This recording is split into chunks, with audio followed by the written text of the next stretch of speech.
समझ नहीं पाते, रस शब्द नहीं जान रहे। मीरा ने कृष्ण के लिए बहुत सारी रचनाएं की हैं। सूरदास ने सुर सागर में, आप पढ़िएगा सूरदास को, भक्ति काव्य परंपरा के कृष्ण भक्त जो कवि हैं उनमें से महत्वपूर्ण कवि थे। आप कह लीजिए कि वो उसको लीड करते थे। तो कृष्ण के बाल रूप को और कृष्ण के जीवन को जैसे उन्होंने लिखा है उसमें वात्सल्य रस था। भक्ति रस भी है, वात्सल्य रस भी है। कोई श्रृंगार रस में लिखता है, कोई वीर रस में लिखता है। आपने वो झांसी की रानी कविता पढ़ी होगी, बुंदेले हर बोलो के मुँह हमने सुनी कहानी थी, खूब लड़ी मर्दानी मर्दो झांसी वाली कहानी पढ़े ना। किन्होंने लिखा है? सुभद्रा कुमारी चौहान का लिखा हुआ है। उसमें क्या ना वीर रस है। इस तरह से हर कविता रस का काम है। कविता को आप जब पढ़े तो आप आनंदित हो गए, वो आनंदित करने का काम रस करता है, ठीक ना। जब रस परंपरा की शुरुआत हुई, अलग अलग विद्वानों ने अपने अपने मत दिए। इसमें सबसे ऑथेंटिक मत जो है और ऑथेंटिक परिभाषा जो है वो मानी जाती है भरत मुनि की, ठीक है। भरत मुनि जो है इन्होंने परिभाषा दिया किसका? रस का। और परिभाषा किस किताब में है, किस ग्रंथ में है? उस ग्रंथ का नाम है नाट्य शास्त्र। इस सेक्शन से एक सवाल आपके एग्जाम में रहता है। आप हम लोग बीपीएससी के एग्जाम में किया, उसमें भी एक सवाल था। कोई भी प्रतियोगी परीक्षा की दे रहे हैं आप, अगर उसमें सिलेबस में हिंदी है तो रस और अलंकार से कम एक सवाल पक्का आता है। आपके एग्जाम में क्या आता है? 10th बोर्ड की बात। तो उन्होंने परिभाषा क्या दिया कि विभाव, अनुभाव या व्यभिचारी भाव के संयोग से रस की उत्पत्ति या निष्पत्ति होती है, ठीक है। नाट्य शास्त्र ग्रंथ में उन्होंने ये परिभाषा दिया था। नाट्य शास्त्र उन्हीं का लिखा हुआ है। आप इसको साधारण हल्के भाषा में ये समझें कि रस वह है जो किसी कविता में पाठक को आनंदित कर देता है। जब एक पाठक कविता को पढ़ता है तो आनंदित हो जाता है, वो भाव से विभाव से भर जाता है। नहीं, रस के 4 अंग होते हैं, मैंने यहाँ लिखा है। रस के कितने अंग? 4 अंग। पहला है अस्थाई भाव, और ये 9 होते हैं। अस्थाई भाव कितने? 9। यह अस्थाई भाव नीचे में लिख रखा है। विभाव होता है 2, अनुभाव 4 होते हैं, और संचारी भाव 33 होता है। इनसे संबंधित सवाल ऑब्जेक्टिव में पूछता है। मतलब हमको लगता है कि उस टाइम जब मैं ये तैयारी कर रहा था तो हमको ये संचारी भाव पता था, अनुभाव विभाव ये 2 और 4 होता है, ये सब हमको लगता है कि हम भूल गए थे, केवल इतना याद किए थे। आपको पूरा डिटेलिंग कर दिया हूँ, आगे और भी पढ़ेंगे कि भाई अगर श्रृंगार रस है तो कोई कविता की पंक्ति लिख करके बताया जाए कि इसमें पहचाने श्रृंगार रस है कि वात्सल्य है कि रौद्र क्या है, तो उस पर हम बाद में बात करेंगे, इसके बाद अगले क्लास में। फिलहाल अगर आपसे सवाल ये पूछता है कि रस की ये परिभाषा जो है किसने दी है, तो भरत मुनि ने दी है। किस ग्रंथ से लिया गया है? नाट्य शास्त्र से। नाट्य शास्त्र किसने लिखा है? भरत मुनि ने लिखा है। और रस के कितने अंग हैं? 4। अस्थाई भाव कितने हैं? 9। विभाव कितना है? 2। अनुभाव कितना है? 4। और संचारी भाव कितने हैं? 33। अब हम आते हैं रस के प्रकार, जिस पर कम से कम मैंने 4 मत यहाँ पे लिखा है। 4 संस्कृत और हिंदी के जो प्रकांड हैं उनके आधार पर 4 कैटेगरी में बांटा गया है इसके भेदों को। भरत मुनि कहते हैं कि रस 8 है। कितने हैं? 8 है। कौन कौन है वो बता रहा हूँ, इस पर आपको बताता हूँ आपको। आचार्य मम्मट कहते हैं कि रस 9 है। कितने हैं? 9। और आचार्य विश्वनाथ ने कहा कि नहीं, रस 10 है। और लास्ट में रूप गोस्वामी 11 तरह के रस बताते हैं, और 11 पे ये मामला अभी स्टॉप है, उससे आगे नहीं बढ़ा है। तो कुल रसों की संख्या हम 11 मान सकते हैं, लेकिन मूल रूप से या वस्तुतः कह लीजिए रस 9 होते हैं। क्योंकि परीक्षा में आएगा तो आपके चारों दिमाग में घूमने लगेगा, आप कहेंगे बाप रे हम लिखे क्या आप समझ नहीं आ रहा।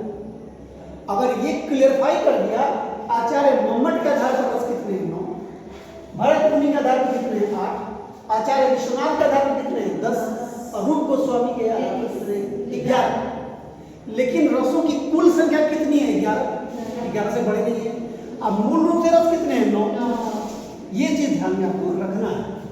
अब आइए जो टोटल 11 रस है पहले मैंने लिख दिया है, इसमें से शुरू का 8 रस जो है अद्भुत रस तक ये भरत मुनि का दिया। शुरुआत इन्होंने की, बाद के लोगों ने उसको कुछ जोड़ दिया नहीं। तो भरत मुनि का जो 8 रस है, श्रृंगार रस है, करुण रस है, हास्य रस है, वीर रस है, रौद्र रस है, भयानक रस है, विभत्स रस है और अद्भुत रस है। और मेरे परीक्षा में क्या पूछता है उस पर किसी का ध्यान ही नहीं गया था। और क्या पता कैसे जो है हमारे दिमाग में वो आया और किताब को पेज में पलटा था, उसमें पूछता क्या है इनमें से कौन सही है। विभत्स लिखा था, विभत्स लिखा था, फिर दीर्घकार विभत्स लिखा था एक से अधिक और इनमें से कोई नहीं। अगर ये याद नहीं रहता कि भाई विभत्स नहीं होता है, विभत्स होता है, ब होता है, तो गलत हो गया। तो शब्दों पे भी ध्यान रखना है कि कैसे लिखे हो। तो 7वां जो है विभत्स है, 8वां अद्भुत रस है। बाद में वो 9वां रस जुड़ा शांत रस, ठीक है। 10वां रस जो जुड़ा है वात्सल्य रस, जिसकी मैं बात कर रहा था, मीरा ने लिखा, सूरदास ने लिखा, जो भी। और 11वां रस जो रूप गोस्वामी ने जोड़ा वो था भक्ति रस। इस तरह से कुल रस 11 हो गए और वस्तुतः या मूल रूप से कितने रस हो गए 9। इसमें दिक्कत नहीं ना। अब मैंने लिखा है कि किस रस का अस्थाई भाव क्या होता है, इससे सवाल आता है, ठीक है। एक सवाल इससे पक्का है।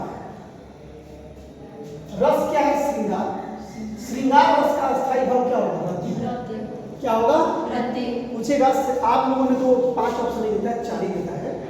पूछेगा कि श्रृंगार रस का अस्थाई भाव क्या है, रति, हास्य, शोक, इनमें से कोई नहीं। आपको याद रखना है श्रृंगार का क्या होगा रति। हम लोग आगे की क्लास में हिंदी में वाक्य लिख करके आप पहचानेंगे कि इसमें कौन सा रस है।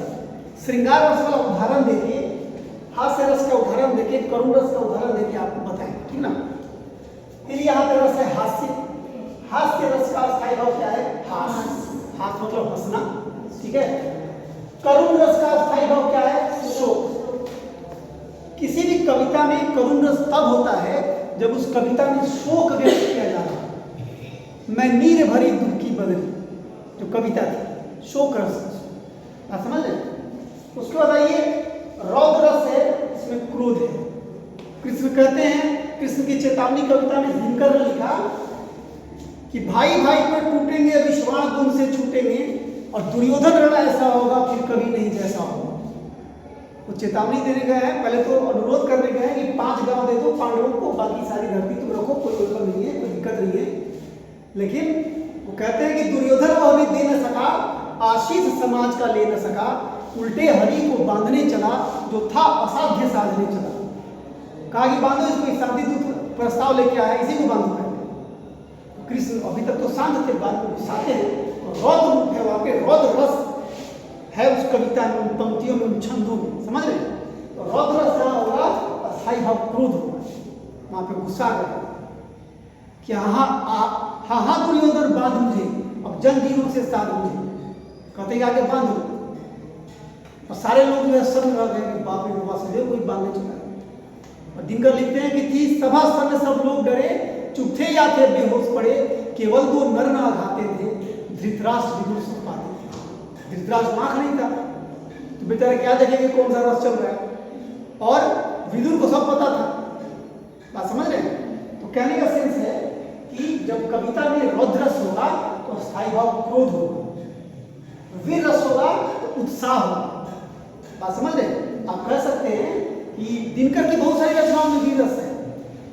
अब सुभद्रा कुमारी की रचना की मैं बात कर रहा था, कौन सा झांसी की रानी, उसमें निश्चित रूप से वीर रस है, उत्साह है उस कविता में। भाई जिसमें कोई सैनिक लड़ने चलता है, उसकी भुजाएं फड़क रही है लड़ने के लिए, युद्ध करने के लिए, वैसे छंदों में क्या है उत्साह, उसका स्थायी भाव उत्साह है। भयानक रस है, उसका स्थायी भाव क्या होता है? भय। भय मतलब डर, ठीक है ना। फिर आप आइए विभत्स रस में क्या होता है? जुगुप्सा होती है या घृणा, ठीक है। और अद्भुत रस जो होता है उसका स्थायी भाव विस्मय, इसमें आश्चर्य करते हैं। कोई ऐसा कविता की जैसी पंक्ति जिसमें ताजुब रह गया, ऐसा तो होना नहीं चाहिए था, वो कैसे किया? अचानक से कुछ घटना घट जाती है और आप आश्चर्य में पड़ जाते हैं, वहां पे क्या है? अद्भुत रस है। और शांत रस होता है, बिल्कुल आराम से कविता धीरे धीरे आगे बढ़ रही है, तो वहां पे वैराग या निर्वेद होता है, इसका स्थायी भाव। इस तरह से 9 जो स्थायी भाव हैं उनको आपको याद रखना है कि किस रस का स्थायी भाव क्या होता है। बात समझ रहे? कल आप क्लास में आइएगा, घंटी जिसकी भी हो, हमें जब बुलाइएगा इसको याद करके ही आइए। तो हमें भी मेहनत इतना लगा है, पहले से देखिए लेसन प्लान में मैंने तैयार कर रखा था कि आज हमको यही पढ़ाना है। उसमें मजा नहीं आता उस क्लास में, क्योंकि व्हाइट बोर्ड है, वहाँ 3rd क्लास है, उसको लिखने में समस्या होती है। ये अच्छा है पढ़ने में, कभी भी ग्रीन बोर्ड का यूज करना चाहिए। मैं बार बार सबसे रिक्वेस्ट करता हूँ, भाई दिक्कत है तो उसको उतार के बेंच पर रख दिया हूँ, जरूरत पड़ेगा जिसको उधर लिखना पलट दीजिए। सरकार पलट जाती है तो बोर्ड पलटने में क्या पलट देंगे क्या? तो आप इसको याद करके लाइए। अब कल जो हम लोग पाठ पढ़ रहे थे हिंदी में, कौन सा पाठ था? हजारी प्रसाद द्विवेदी का नाखून वाला पाठ था, नहीं वो खत्म था कि बाकी था? अल्लाह की किताब है।